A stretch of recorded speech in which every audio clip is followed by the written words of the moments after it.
Welcome to HTM on the Line, the podcast that's for HTM by HTM. I'm your host, Bryant Hawkins Sr. Today, we have the pleasure of featuring the dynamic board members of the Women in Leadership Society. Joining us are April Lebo, the president, Kim Rowland, the vice president, Amber Sportsman, the treasurer, Adrianna England, the secretary, and Danielle McGeary from AAMI. In this episode, we'll dive deep into the mission and goals of the Women in Leadership Society, exploring their impactful journey and future aspirations. Stay tuned for an inspiring and insightful conversation.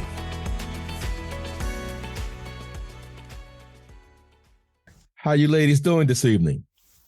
Good. Wonderful. Thank you. Great. Man, I'm just so glad we finally was able to get together. It started with 4. Now I see we have 5, which is great.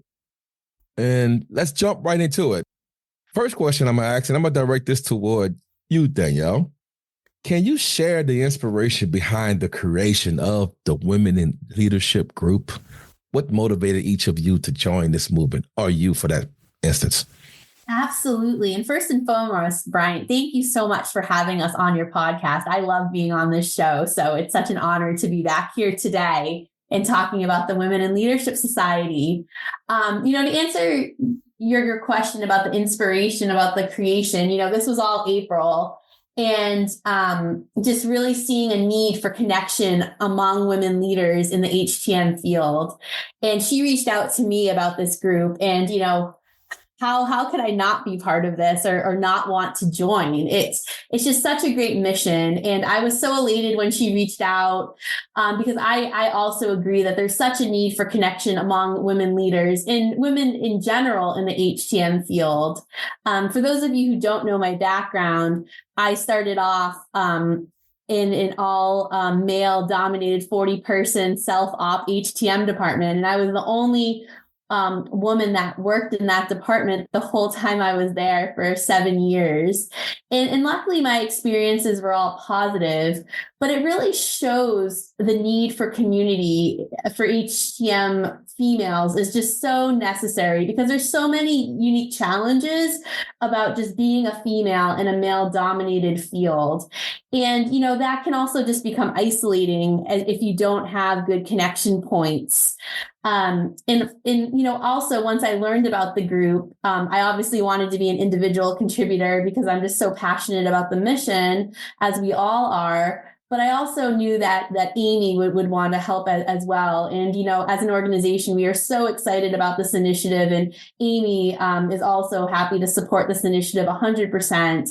And I think really what it really comes down to is that we're just all stronger together. Great points, Danielle. I'm curious to hear what Adri had to say about this. What's your thoughts on this, Adri? So I, as well as Danielle, am extremely excited to be part of this. For me, it was the fact that all of our visions were aligning. So April, myself, Kim, we all have the same visions, but we were holding it all internally. So partnering together, joining a group of strong, dedicated, passionate, and what I'm going to say, fearless women is exactly what I feel this HTM community needs. So I'm just blessed to join some fearless women, and that's what's inspiring me to actually be on the board of something new coming to the field. Great. Now, I was looking over your mission statement, and in the statement, it mentions the importance of bringing together a diverse mix of successful leaders. How do you define success in leadership, especially in the context of empowering women? Let's see, April, can you take that one for us?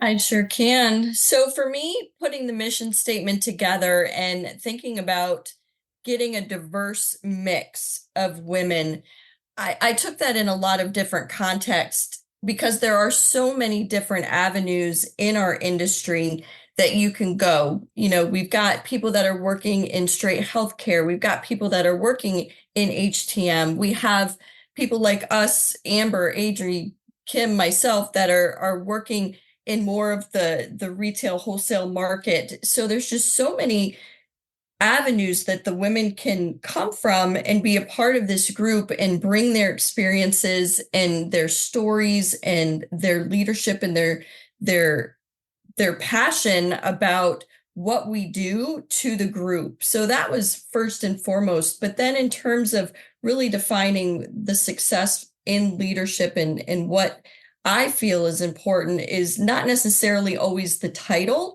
but people that are just really passionate about what they do, have that sense of positivity and their work ethic, and want to share that every day with others, whether that's coming into, their office every day and being that light and that positivity to help encourage and motivate and inspire others. Wanted to bring that into the Women in Leadership Society so that we can stand behind each other, learn from each other, and just share in each other's success, especially for a lot of the women that are just joining the industry, being able to be mentors and show them that it is possible to be able to really be passionate about what you do and grow whichever direction you want to grow in. We're here to help. That is so great. I'm so proud of you, ladies. I mean, this is something that's dearly needed because, as Danielle mentioned earlier, it's a male-dominated industry. And to hear the effort you put into making this transition for the new young ladies in the industry is completely awesome to me. Now, Danielle, earlier you mentioned about it being a male-dominated industry, and you being a leader within AAMI puts you in a unique position to answer this question.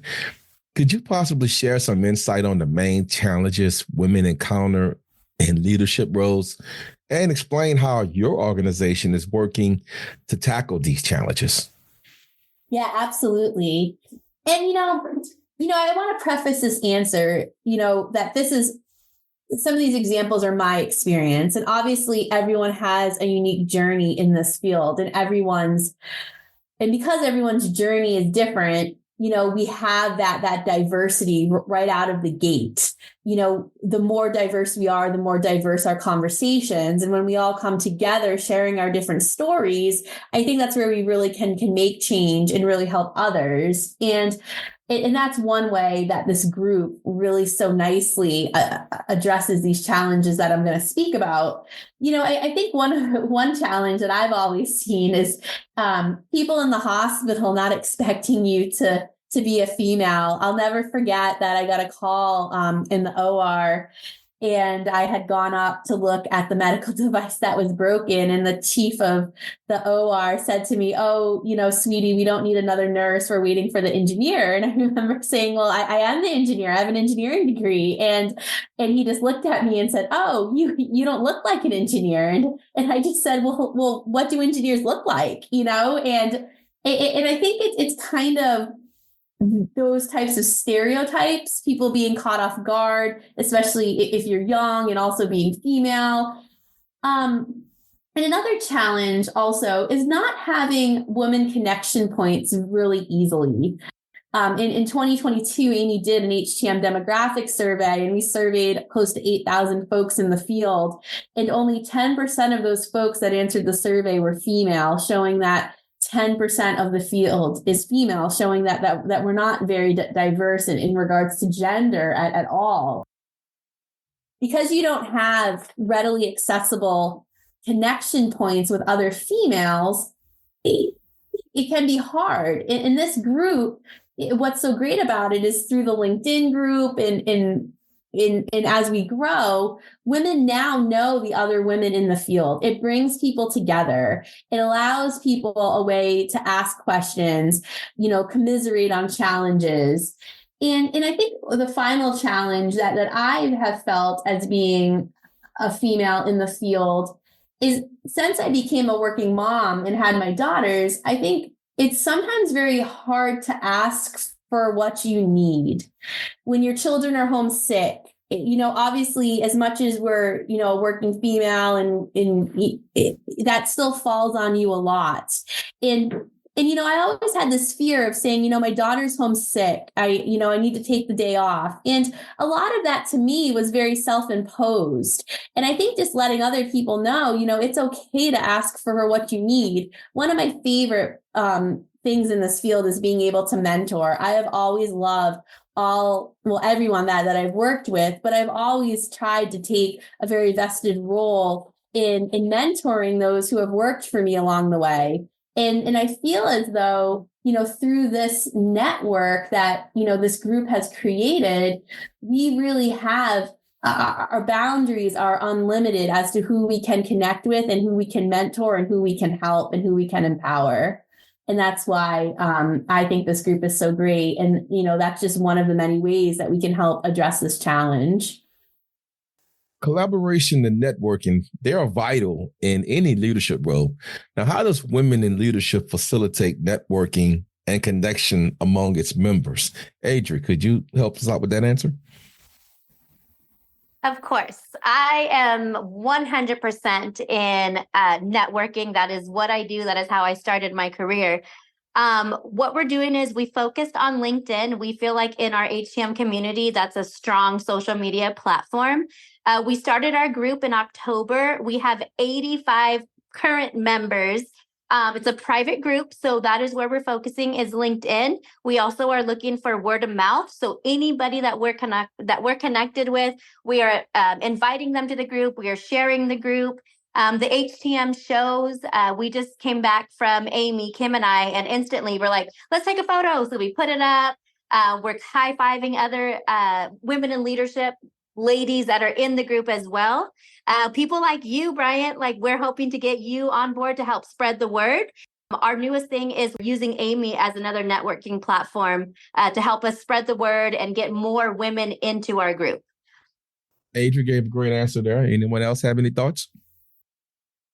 Through getting to know and hearing the stories and seeing the other people in the group, my hope is it's going to make other women feel comfortable being able to reach out to maybe somebody that they wouldn't have ever known before, wouldn't have ever thought to talk to. But now we've got this environment that really focuses on those connections and that networking and giving everybody an opportunity, whether it's through LinkedIn or finding them, through their work or personal emails, whatever it might be, but being able to just have that accessibility to reach out and just say, I would love to talk to you about your journey. Can you tell me a little bit more? Here's what I'm facing. How would you handle it?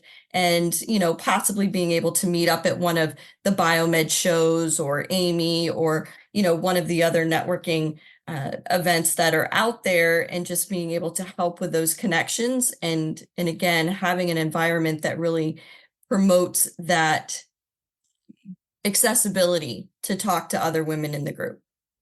Yeah, I agree. I'm going to jump in on this, April. I agree with that. And I just want to add, this was sort of your baby, your idea, and you put this together and you built a really great team. But the biggest value that I've gotten out of it is I've done this a very long time, but I don't know that I've gotten the one-on-one and really getting into the stories of it and sort of humanizing it. You see people in certain roles with certain titles, the length of time they've been in the industry, and it can be a little intimidating whether you're new in the industry or you're just not. Maybe you're a little more shy. Sometimes those trade shows can be a little bit overwhelming, but then you sort of break it down. We have a common goal and you bring us all together like this. It really brings it down to a little bit more manageable idea, and it makes it easier to connect. And just to piggyback off of that, this is also a great mechanism for recruitment, retention, and succession planning as well. We all know, combined with not being very diverse, we have an aging workforce. Over 60% of the field is over the age of 60. And I think it's so important to succession plan for the future. And by having these kinds of networking events and connections, we're more apt to keep females in the field, help them grow their careers and move up in a positive trajectory in the field. The last thing we'd want to do is lose female leaders or females that have just entered the field because they feel alone or unsupported or don't know who to turn to. And if you take that one step forward, when we talk about creating a pipeline into the field, we all know that people don't believe they can be what they cannot see. And females seeing other females and having a support system and seeing us out there will help people want to come into the field as well. And it opens doors. I know whenever I see other females in the field, I automatically feel like they're my best friends. You know, up here in Boston, there's a lot. Well, I wouldn't say a lot, probably still 10%, but all the women that I've met up here throughout my jobs at Hartford Hospital, the VA, Aramark, have become my friends. And, you know, because there's not many of us and we band together. And I think when we take that a step further, looking at, you know, when we do that outreach to high schools, to colleges, and females see other females, people more like them, it is very appealing to draw people in. And we are in desperate need of people to grow this field for the future, to ensure we have a strong future going forward. Great answers, ladies. Now, I have a question for all of you. Well, not a question, but more of a favor to ask. Like, I speak to a lot of high school kids, and as Danielle mentioned, not many of them, the young ladies, don't see females come and speak. If I was to go to one of these high schools and I set up a Zoom meeting, would any of y'all be open to remoting in and just expressing from a female perspective of the industry if I was able to set that up? Yes. Of course. Okay. Absolutely. Great. Of course. Absolutely. Because that be the, and you have a very diverse group, so that would be great. I'm just thinking while you guys are talking, and a lot of females be in the audience, but it would be great if they saw someone, like you said, look like them. So keep that thought in the back of your head. I'll definitely tap into all of y'all, if not one of y'all. Now, I'm looking at your mission statement, and it mentions that education is one of your core components. What types of educational resources and programs do you offer to support women in their leadership development? So I'll jump in on this one, Bryant. This is Kim. I've got a long history in the educational space as far as my job and my career, but I think education has a lot of different meanings. We can talk about technical education, but I also think educating the females and the new people getting into the space, just about the opportunities, about connecting with people. It's always kind of been my passion to connect with like Danielle was saying, when you see a new face in your area, when you go to a trade show, I just like making people feel comfortable. When I got into this industry, it was about 20 years ago, and 10% is now, but back then it was even less. And the females that were just easily welcoming me into the space and introducing me around, I'm just very excited to be able to pay that forward. We're pretty new as a group, but being connectors to the different associations, the state groups at trade shows, our main goal is to get the word out, find times that we can, have a specific meeting, have a networking event, something like that at the symposiums or the trade shows, maybe even at quarterly meetings. We'd really love to see what the interest is, and hopefully it spreads and we can normalize the roles and normalize the education at all levels, whether it's the technical level, the manager level, you're just getting into customer service. As you mentioned too, Bryant, that there's a variety of us on this panel. I don't think any one of us, we got a little bit of an overlap, but there's a lot to pull from, and I'm learning even from being in this group. And then the mentorship of that, I'm excited to be able to offer that. Even being mentored from these ladies that I get to be with and on this board, and also that I'm going to be meeting in the field, that we're going to be meeting in the field. Yeah, since you touched on mentoring, I'm gonna ask you this: Do the Women in Leadership group have any plans for mentoring or having a mentorship initiative within your society? Absolutely. Yeah, absolutely. And mentorship is really what the foundation has been built on. April really had a strong passion for that. She's got a lot of stories that she could share, but the mentorship part of it, what I found interesting, and I alluded to earlier, that the AAMI website has a lot of resources, and there's a lot of things that we don't have to rebuild. We don't have to recreate the wheel. We can point in directions, but once you kind of shine a light and you really, you go into these areas that people are interested in and you connect with them on a personal level, it becomes a little bit more real. I've heard all those things, but we're busy. All of us are busy. You don't always have time to take the time. Let's go to the website, take a look at this. But hey, I connect with Danielle, and she gives some fantastic stats, but they built so many things, so many programs, and have bridges that can connect you to the things that mentorship as one of those that are already in progress. And that's definitely something that we want to continue to really build and to be able to connect with on an individual level. Thank you for that. April, since they say you're the brain trust behind this great society here, I know it may be early, but is there a way you can maybe share some inspiring success stories or examples of women who have benefited from being a part of this group already? Sure. I know for me personally, I have seen such a change in myself, even though it has been just a few months that we put this together.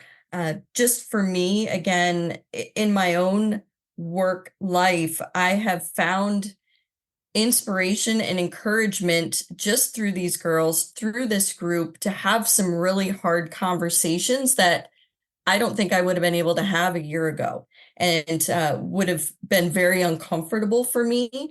But knowing that we have this group, and the mission behind the group is to help encourage women to be more vocal and to do some things that might make them feel out of their comfort zone, and really gave me the determination to do some things and have, again, conversations that I might not have been comfortable doing before. So just some own personal success stories that I've found from being in the group. But also, one of our members is going to be speaking at a state society show next month, and was pretty nervous about it, and reached out to the group asking for advice, for some tips. And a lot of people were able to jump in and help her out. And hopefully that is giving her a little more confidence in terms of the talk that she's going to be doing and utilizing the group. I know Danielle is going to be speaking at the same show, and really us rallying behind to help promote, not only within the group, but even on our own personal social media pages, to get that out there, to help support Danielle, to help support Rihanna, and to get people to go and attend and be a part of that. We can all rally behind and just support. So my hope is that it will continue to grow. More women will speak out in the group and ask for advice, ask for help, and we can continue to build on some success stories that way. Oh, that's great. And I would gladly promote anyone also. Feel free to shout me out. I'll do what I can to help also. Now, this next question is for Amber. And the reason I'm picking Amber is because she's one of the most actionable people at the shows. I mean, I may have not known her name, but I know her color. And we all know that. Yeah. And so, Amber. Everyone knows green. So I want to ask you, what are some actionable strategies or advice you offer to women looking to take on leadership roles or advance in their careers? It's a mindset, as we've discussed at great length. Mentorship is huge. It was huge in my career. I mean, recognizing someone that you admire, that you can learn from, that you can strive to be like, really helped me look forward and understand this is what I want to do as well. So learn from those that you can learn from. And at the same time, as you're growing, be that rock for everyone else as well. Don't make it about you. You can't, when you're trying to grow into a leadership role, you have to set your pride aside. You have to be willing to help others. You have to be a mentor as you're being mentored, for sure. It seems to be the common denominator with all of us, mentorship. And just like Danielle said, she talked about empowerment, and you do. And once you reach that leadership role, you have to empower those people that do work for you, but you're still working for others. So it's not particularly a strategy, Bryant. It's a mindset. It's, I can do this. And I think if you're listening to this podcast, really, you should check out our war stories, because I said in mine that you don't ever say, I can't do that, or it's not my job. Take it on. And if you don't know how to do it, then you learn how to do it. And that's how you get ahead. So don't let yourself doubt ever get in the way, because you can do it. We've all done it. We've accomplished it. Be true to yourself. So that would be my advice. Amber, I just want to tell you, that's a great answer. And despite what you said, you gave some actionable actions there. You said you need to be a rock to someone. You need to be a servitude leader. You need to empower. You shouldn't doubt yourself. Those are some great strategies. And those are some actionable items. So you didn't think you were giving them, but you trust me, you was giving them. And I'm writing them down as you're talking. So trust me, they were very impressionable. A great answer. Now, thank you. Along with those strategies there, that also ties in with motivation. And reading once again from your mission, you guys want to build a motivating culture. That's one of your goals. Can you elaborate on what culture looks like and how it contributes to the women's growth and achievement within your society? Yeah, this is Adri. I'll take that one. Culture is something that I hold near and dear to my heart. In my current profession, I am the director, but I also am a leader for our engagement team. And learning and building what I feel culture is, I've realized for culture, there is no best definition for that. It's our beliefs that we're going to build. It's our general culture of shared beliefs, and it's setting patterns of just human activity and how we should treat each other in a community or a social group setting. So for me, we wanted to create a safe place for women, for young adults, for professionals. We want to have an open forum. So April's created this LinkedIn group that we marked as private because we're not too sure who's going to share their stories, who's going to share their journeys. And we want to make sure we have a safe place for them to be open and feel safe. The biggest thing that I'm building off of this culture right now is we are giving encouragement by experience. And to me, that is invaluable. We are a true testimony of what it takes to start at the bottom and work our way up. And that's the culture that we're bringing. We are bringing hard work, dedication, with a safe environment for all of us. And I've said it before, and I'll say it again. I truly believe together we can achieve more. And that's what April has provided with this Women in Leadership group. I'm going to pose this question to Danielle and Kim. How does Women in Leadership ensure inclusivity and support for women of all backgrounds and identities? How does Women in Leadership ensure this? Yeah, absolutely.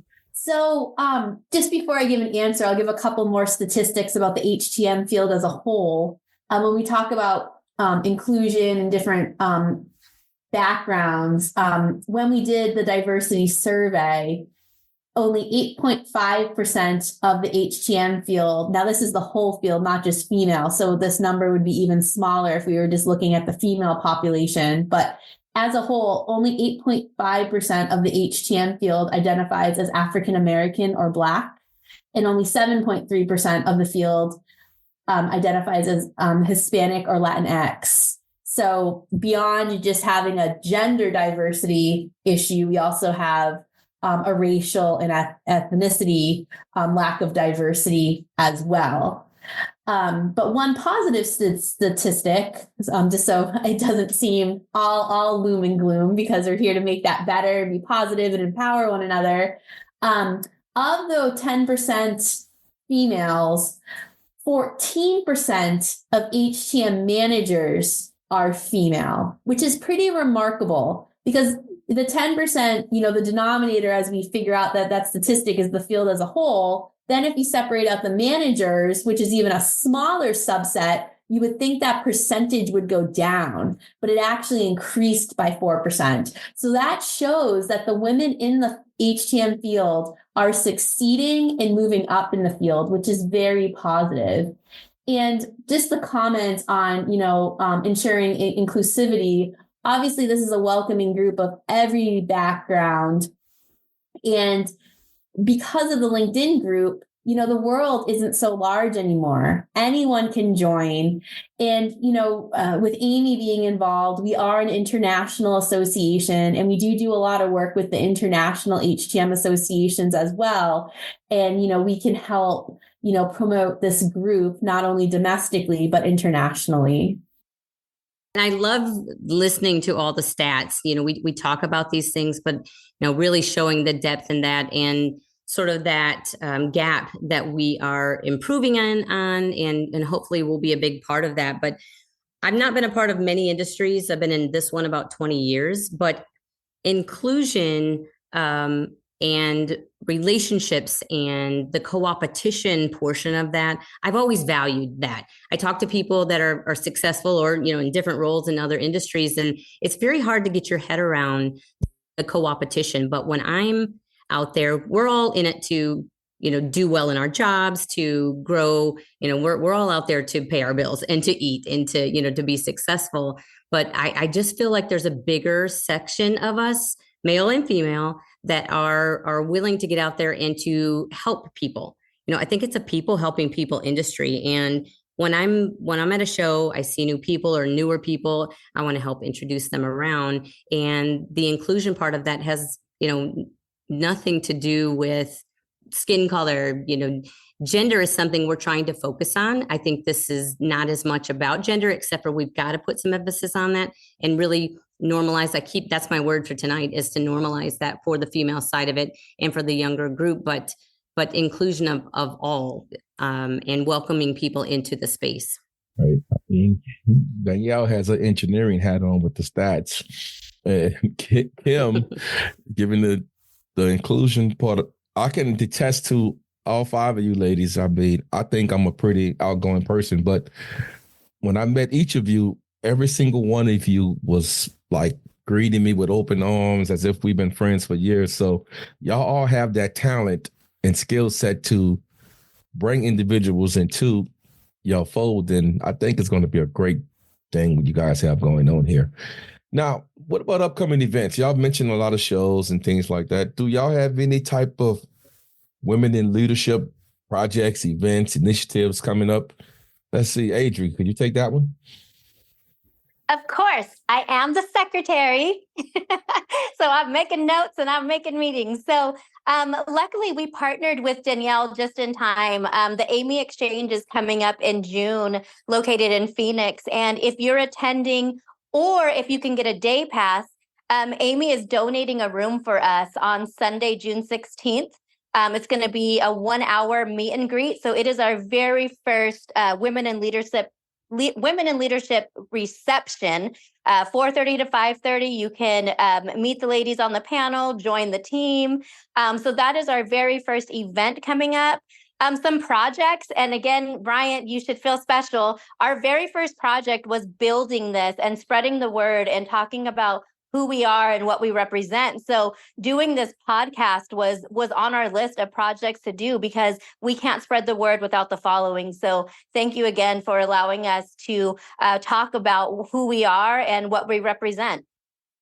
I will be at AAMI also, and I know it's a female-only event, but I do photography, and if you would need a media guy to come in there and take pictures of y'all event, I'll offer that to you guys as a love offering. But I know it's female only, so I might not be the guy for it, but that's something y'all can utilize if y'all like. Now, I was. Brian, let me stop you there for 1 second. This is Adri. Mhm. I'm glad that you said that, because as we started this group, we started to talk about, is this women only? Who can be in the group? And we're building it as women. We're taking on the role to start this group. But eventually down the road, whether it's 6 months, 9 months, or maybe even a year, we want to mentor and give advice to our entire community, not just women, but us women leaders are taking on the role of getting this started before we reach out to everybody in our community. Now, you mentioned about using my podcast to get the word out. And we have some female listeners that's probably listening in. How can they get involved? Or what could you tell those listeners how they can get involved or support your mission? What opportunities are available for individuals as well as organizations to engage with women in leadership? I'll jump in on that one. So first and foremost, obviously, we're trying to just grow the group. So whether that's word of mouth, totally appreciating your helping to spread the word. But the more women we can get involved in the group, the more we can brainstorm ideas on what we can do and what the needs are of the women in the industry out there. But joining the LinkedIn community, and if you are a member of the group, inviting other women, sharing the link, sharing what we do, talking up just some of the different initiatives that we have going on. The more people we can get in, obviously, the more we're going to be able to do. But always looking for, like Adrianna mentioned, doing the networking event at AAMI, anybody that would be willing to sponsor that. The hope is, as we grow, as we get bigger, to do more networking events, at the different society meetings. And we're always going to be looking for sponsors if we do need, help getting a room or help with anything that we might be doing. So if somebody is interested in wanting to participate or engage at all with the women in leadership, we are more than open to having those conversations. But I think right now out of the gate, it's just a matter of spreading the word and making sure that the women in the industry know that we're here and would love for them to be a part of it and to hear their stories and have them just contribute and help, again, mentor and do what they can to encourage the other women in the industry. Can I add also, April, you mentioned that we need to invite and ask the other ladies to invite. You cannot, because it's a private group, Bryant, you cannot search for it. So it's not like we're trying to exclude anybody, but we're trying to keep it private, trying to really cultivate our mission. And if you see anybody on there, talk to anybody on this podcast, you can reach out to any one of us on LinkedIn and we can get an invite sent out to you. Okay, that's great. That's great information there. Amber, I'm going to pose this question toward you. Being you're a leader in this industry, what are some common misconceptions or stereotypes about women in leadership you may have seen? And if so, how would the Women in Leadership group address these type of challenges in your mission? I've been in this industry for 34 years, believe it or Wow. not. I have experienced some amazing people, both men and women, and that have lifted me up and praised me. I can only speak of my personal experience. So I've also, and those of you that know me know that I'm a very petite woman. I am 5 feet tall. I was not blessed with height. So a common misconception in my own personal experience is that I couldn't possibly be a leader because I look and sound like a little girl, right? But I'm almost 60 years old. So I've been doing this for a long time. So I think one of the biggest misconceptions is that women serve in support roles as opposed to those leadership roles. It did take me, like Adri said, most of us have worked our way up from the bottom. I didn't start out at the top. And so you do have those people that just make the assumption that because you are a woman, you couldn't possibly be a leader. I have a great example. Just the other day, I answered the phone at the office and they were asking to speak to one of my employees who happens to be a male, and he wasn't available. And, they want to leave a message. And, you have to, I find that I don't want to put it out there. Oh, well, he reports to me. I don't want to be just brazen and sound, because you come across as being forceful or arrogant, as opposed to if a man were to say, well, he reports to me, I can help you. And I think that misconception is just because you are a woman, you are in a support role, you are not in a leadership role. So that's one of the things that, again, going back to that mentorship, we want to share with those women that are entering this industry. We want to share with them our stories and what we did, how we reached the level of success that we have reached. And so again, mentorship, it's a big thing. That would be how we're going to address it, I would say. But show your confidence, ladies. It's not arrogance, it's just confidence. And don't let anyone ever get you down on it. There's a lot of jealousy as well. And women, you support the other women. That is something that I have witnessed in my 34 years. Women being jealous of other women's success. We have to turn that around. You need to support one another. So that. Great answer. I want to ask you this question also, Amber. Since you're one of the founding members of this Women in Leadership Society, and you've been a leader in this industry for many years, and it's been a short period, but what are some of the most rewarding moments you would say you've experienced, or lessons you've learned from this journey with women in leadership that you've been with this short period of time? But what are some rewarding moments you can pick from it?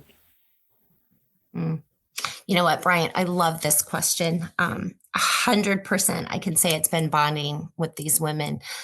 We have all been friends for many years. We all work in the industry. We say hello. We'll, we'll be social with one another at the shows or wherever we're getting together. But I have gotten to know each of them on a much more personal level, and finding out that our stories are so similar, that we share the same fears, we share the same motivations. It's really just given me a new perspective on my own journey. I felt a little bit like maybe I was the only one feeling the way I was feeling, again, going back to what I just answered previously. Don't have that fear. Show your confidence, and don't be afraid to show it. And so they've really lifted me up. And April spoke on it too, with her confidence in being able to say some things in meetings that she didn't think, before we had done this, that she'd have been able to do. So I think it's just that camaraderie that we've got with one another. And I'm just so grateful that we're starting this group, and hopefully we can share that with other women in our industry. I love it. Is there anybody else want to share some thoughts on this question? Well, I love this question too, mainly because it's exciting to know how much like-mindedness there is out there. The generosity of these ladies on the panel, and just the outpouring that we're starting to get of people that are in the same boat, that want to think the same way, but they want to get on board and find ways to help other people. That's exciting. I'm going to jump into, if you don't mind, real quick, one of the things that has been so unbelievably rewarding for me is the fact that Danielle was willing to join this, and just the support that Amy has given us. And then Brian, your willingness to do a podcast with us. Never, when I thought of this and called the other ladies, asking them if they would be interested in doing this with me, never in a million years did I think we would be here today already. That Bryant would want to interview us on his podcast, that Amy would be willing to give us a room to do a networking event. And it has absolutely left me speechless. And so to me, just the outpouring of support has been so unbelievably rewarding. Brian, this is Adri. I just want to chime in on something that actually happened today. It was a very rewarding moment. I had shared one of our War Story Wednesdays with my team currently, and one of the girls reached out to me. She hadn't accepted our invitation yet and said, like, hey, Adri, is it okay that I chime in? Because I'm not a leader. I'm just a tech. And I said, well, you know what? Join our group and you will be the best tech we've ever seen. And just knowing that you don't need a title to be a leader is exactly, the reward and the benefits that I'm getting by being on this panel. Definitely. Oh man, y'all answers are great. Looking ahead, what are some long-term goals and aspirations for the Women in Leadership Society? How do you envision it evolving into the future? April? So for me, I mean, obviously, long term, it's just recruitment and having hundreds and hundreds of women join and be a part. And every day we're learning more and hearing more from all of the women in the industry and becoming such a draw, and I might say fun society, that it encourages more women to want to join. The more we can get the word out, the more people hear about us. You talk about going to high schools, if people know that something like this exists, they might say that is an industry that I want to be a part of if they've got this kind of group that I can join. So to me, I look forward to doing that. And also maybe we get to the point where we've got different chapters. You guys were just in California at that society show, and it's like, would there be a Women in Leadership chapter that can meet in California, in Georgia, in Florida, in Ohio, and we just continue to grow and have more and more opportunities for women to be able to network and get together. Exactly. And I want Danielle's statistics to be a lot bigger too. When we have this call again in 1 year, maybe Danielle will be able to report and do a comparison. I would love to see that. Anyone else want to chime in? Yeah, actually, I want to make a point as well. I don't know that we've really addressed this. Even though our group is called Women in Leadership, it's not only for leaders. It's for women that want to be leaders, that are looking for that in their future. So I would like to just maybe stress that. So if anyone is interested, like Kim, I think it was you that said it, search one of us out on LinkedIn and just ask, and we'll send you the invite to get in the group. So I just wanted to make that point. Yes, that's a great point, because honestly, leaders are not only in leadership roles. You could be a technician, as mentioned, and you can be a leader. Because I learned from technicians, I learned from anybody. Anybody can be a leader. You could be a leader by how you perform your activities, how you do your duties every day. So that's a great point there. Now, I want to throw a little shameless plug in here that my podcast has listeners in 6 continents, 63 countries, and over 639 cities worldwide. Will the Women in Leadership Society be open to women all over the world, or is it just a United States thing? Well, I think that goes without saying. We would love to be able to find ways to branch that out. And congratulations to you, Bryant, on your podcast. You do a fantastic job. I don't know how you do it as often as you do. The preparation that you put into it, the content that you provide, you really take the time to care about your person that you're talking to or your group that you're talking to. It's exciting to see how much you've grown. I know you've got many, many years behind you in this industry and other industries, and as far as broadcasting, and kudos to you. You're doing a fantastic job, but we would absolutely love to find ways to build those bridges and to connect with all of the leaders, the women leaders, the women leaders in leadership roles with our group. I love to see people trying to bring attention to this industry. So that motivates me. So you're not only motivating the women in this industry, you're motivating the men too. And I'm one of them, which is why I push so hard to have y'all on my podcast, because I know the hard work y'all putting in. So if I could play a small part, I feel like it's a blessing.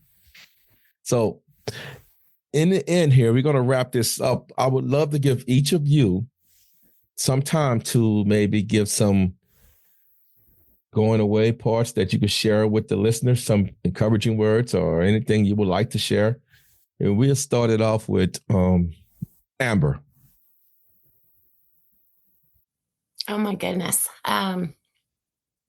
Encouraging words. Follow your dreams. Don't take no for an answer, because you can do this. If we've done this, you can do this. So stick with it. April.